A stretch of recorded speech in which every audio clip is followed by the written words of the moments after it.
দর্শক, এবার আমাদের সঙ্গে মহান বিজয় দিবসের খবর জানাতে যুক্ত হচ্ছেন আমাদের সহকর্মী সাইফুল রিপন। যুক্ত হচ্ছি। রিপন, আপনি নিশ্চয়ই শুনতে পাচ্ছেন আমাকে। আপনি যেখানে রয়েছেন সেখানে বিজয় দিবস কিভাবে পালিত হচ্ছে আমাদের জানাবেন। সকাল 6:30টায় রাষ্ট্রপতি মোহাম্মদ শাহাবুদ্দিন কিন্তু এই সাভারের জাতীয় স্মৃতিসৌধের যে মূল বেদি রয়েছেন সেই বেদিতে ফুলের স্তবক রেখে কিন্তু বীর শহীদদের প্রতি শ্রদ্ধা জানিয়েছেন এবং এর পরপরই অন্তর্বর্তী সরকারের প্রধান উপদেষ্টা ডক্টর মোহাম্মদ ইউনূস তিনি শ্রদ্ধা জানিয়েছেন এবং এই সময় কিন্তু বিভিন্ন দেশের কূটনৈতিক সহ অন্তর্বর্তী সরকারের উপদেষ্টা পরিষদের সদস্য, বিভিন্ন যেই তিন বাহিনীর প্রধান সহ আইন শৃঙ্খলা বাহিনীর প্রধান এবং সরকারি উচ্চপদস্থ কর্মকর্তারা কিন্তু উপস্থিত ছিলেন এবং তাদের সেই আনুষ্ঠানিকতা শেষ করে এখন কিন্তু জনসাধারণের জন্য উন্মুক্ত করে দেওয়া হয়েছে সাভারের জাতীয় স্মৃতিসৌধের এই যে স্মৃতিবেদী জন্য কিন্তু এখন সাধারণ মানুষের জন্য উন্মুক্ত করে দেওয়া হয়েছে এবং এই আনুষ্ঠানিকতাকে কেন্দ্র করে কিন্তু পুরো এলাকাতে বিপুল সংখ্যক আইন শৃঙ্খলা রক্ষাকারী বাহিনীও মোতায়েন রয়েছে এবং আমরা যতটুকু দেখতে পাচ্ছি এখনো কিন্তু যেহেতু শীতের সকাল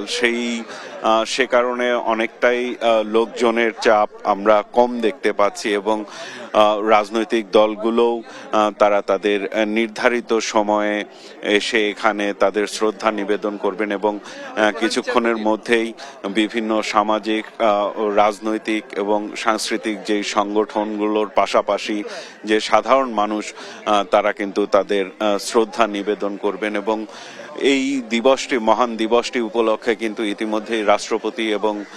প্রধান উপদেষ্টা পৃথক বাণী দিয়েছেন এবং পাশাপাশি অন্তর্বর্তী সরকারের উপদেষ্টা পরিষদের সদস্য সৈয়দা রেজওয়ানা হাসান কিন্তু ইতিমধ্যে কথা বলেছেন এবং তিনি যেটি বলেছেন যে এবারের বিজয় দিবস থেকে গণতন্ত্র উত্তরণের পথে যে সুদৃঢ় যাত্রা, সেই সুদৃঢ় যাত্রা শুরু হবে এমনটি প্রত্যাশার কথা কিন্তু জানিয়েছেন এবং সাংবাদিকদের প্রশ্নের জবাবে কিন্তু তিনি যেটি বলেছেন যে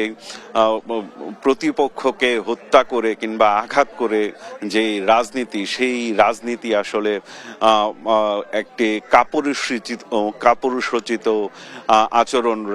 সেটি কখনো রাজনৈতিক আচরণ হতে পারে না এমনটি কিন্তু মন্তব্য করেছেন এবং তিনি যেটি বলেছেন যে দুর্ভাগ্যজনক হলেও আমরা দীর্ঘ সময়ে এই দীর্ঘ যাত্রায় 54-55 বছরের দীর্ঘ যাত্রায় এখন পর্যন্ত গণতন্ত্রকে সুদৃঢ়ভাবে সেই গণতান্ত্রিক ব্যবস্থা তৈরি করতে না পারাটা সেটি আসলে আমাদের জন্য একটি বড় ব্যর্থতা এবং আমরা প্রত্যাশা করি যাতে সামনে একটি গণতান্ত্রিক ব্যবস্থা সুদৃঢ় অবস্থায় দাঁড়াতে পারে। সেই জন্য দেশের সবাইকে ঐক্যবদ্ধভাবে কাজ করতে হবে এমনটি কিন্তু প্রত্যাশার কথা জানিয়েছেন এবং অভ্যুত্থান পরবর্তী যেই 1 থেকে 1.5 বছরের মতো 2 বছরের মতো যেই সরকার পরিচালিত হয়েছে অন্তর্বর্তী সরকারের দ্বারা, এই অল্প সময়ের মধ্যে সরকারের সফলতা ব্যর্থতা যাচাই করারও সুযোগ নেই বলেও কিন্তু এই জলবায়ু ও পরিবেশ উপদেষ্টা সৈয়দা রেজওয়ানা হাসান জানিয়েছেন এবং তিনি যেটি বলেছেন যে আগামী ফেব্রুয়ারির নির্বাচনের মধ্য দিয়ে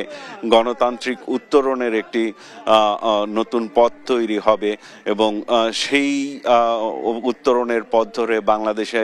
গণতন্ত্র প্রতিষ্ঠা হবে এমনটি কিন্তু প্রত্যাশার কথা জানিয়েছেন। তো ইতিমধ্যেই জাতীয় স্মৃতিসৌধে সাধারণ মানুষের জন্য শ্রদ্ধার জন্য কিন্তু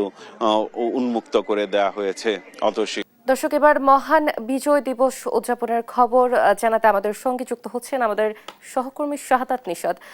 যুক্ত হচ্ছি তার সাথে। নিশাত, মহান বিজয় দিবসের শুভেচ্ছা। আপনাকে নিশাত নিশ্চয়ই শুনতে পাচ্ছেন আমাকে। মহান বিজয় দিবস আসলে কিভাবে উদযাপিত হচ্ছে সেখানে আমাদেরকে জানাবেন।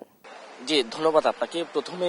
সকলকে বিজয় শুভেচ্ছা। ৫৫তম বিজয় দিবস উপলক্ষে ইতিমধ্যে আমরা যদি সাভার জাতীয় স্মৃতিসৌধে আছি এবং সেখানকার যে সবশেষ পরিস্থিতি সেটি যদি জানানোর চেষ্টা করি, কিছুক্ষণ আগেই প্রধান উপদেষ্টা প্রফেসর ডক্টর মোহাম্মদ ইউনূস তিনি শ্রদ্ধা নিবেদন করেছেন, একই সাথে শ্রদ্ধা নিবেদন করেছেন রাষ্ট্রপতি মোহাম্মদ শাহাবুদ্দিন এবং তার পরপরই কিন্তু ইতিমধ্যেই সর্বসাধারণের জন্য উন্মুক্ত করে দেয়া হয়েছে যে বিজয়ের যে উল্লাস, আসলে সেই উল্লাস কিন্তু সাধারণ মানুষের মধ্যে ছড়িয়ে পড়েছে। অর্থাৎ যে দীর্ঘ আত্মত্যাগের বিনিময়ে যে মহান বিজয়, সেই বিজয়ের যে উল্লাস, সেই উল্লাস কিন্তু আমরা দেখতে পাচ্ছি। শহীদদের সেই আত্মত্যাগকে কখনোই কিন্তু বাঙালি জাতি ভুলেনি এবং তারা যে সেই বাঙালির যে মুক্তিযুদ্ধের ইতিহাসের যে মুক্তিযোদ্ধা, তাদের সেই আত্মত্যাগের বিনিময়ে অর্জিত যে স্বাধীনতা, সেই স্বাধীনতার উল্লাস কিন্তু আমরা দেখতে পাচ্ছি। আমরা যদি একটু দেখানোর চেষ্টা করি, কিছুক্ষণ আগে প্রধান উপদেষ্টা এবং রাষ্ট্রপতির শ্রদ্ধা নিবেদন শেষে কিন্তু সর্বসাধারণ ইতিমধ্যেই সাভার জাতীয় যে স্মৃতিসৌধ রয়েছে সেই স্মৃতিসৌধের কিন্তু প্রবেশ করছে এবং একেবারে ব্যাপক হারে কিন্তু এখানে আমরা লক্ষ্য করতে পারছি যে মানুষের একেবারে ঢল নেমেছে। শুধু যে সর্বসাধারণ তা নয়, রাজনীতিবিদ এবং অন্যান্য যারা আছেন, বিশেষ করে বিভিন্ন সামাজিক সাংস্কৃতিক সংগঠনের যারা আছেন, তারাও কিন্তু এখানে শ্রদ্ধা নিবেদনের জন্য একে একে প্রবেশ করছেন। আমরা বেশ কয়েকজনের সাথে কথা বলেছি, প্রত্যেকের আসলে এখানে একটাই চাওয়া যে যাদের আত্মত্যাগের বিনিময়ে এই স্বাধীনতা আমরা পেয়েছি, এই বিজয়ের দিন আমরা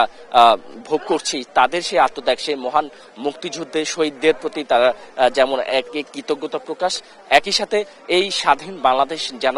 একেবারে সর্বসাধারণের জন্য শান্তি শৃঙ্খলা বয়ে আনে, এমন প্রত্যাশা কিন্তু এখানে যারা আসছেন শ্রদ্ধা নিবেদন করতে আসছেন প্রত্যাশা জানাচ্ছেন। জানিয়ে রাখি, সাভার স্মৃতিসৌধে এখানে আইন শৃঙ্খলা বাহিনীর ব্যাপক তৎপরতা আমরা লক্ষ্য করতে পারছি। এখানে সর্বসাধারণের নিরাপত্তার ক্ষেত্রে শুধু যে বিজিবি, র্যাব,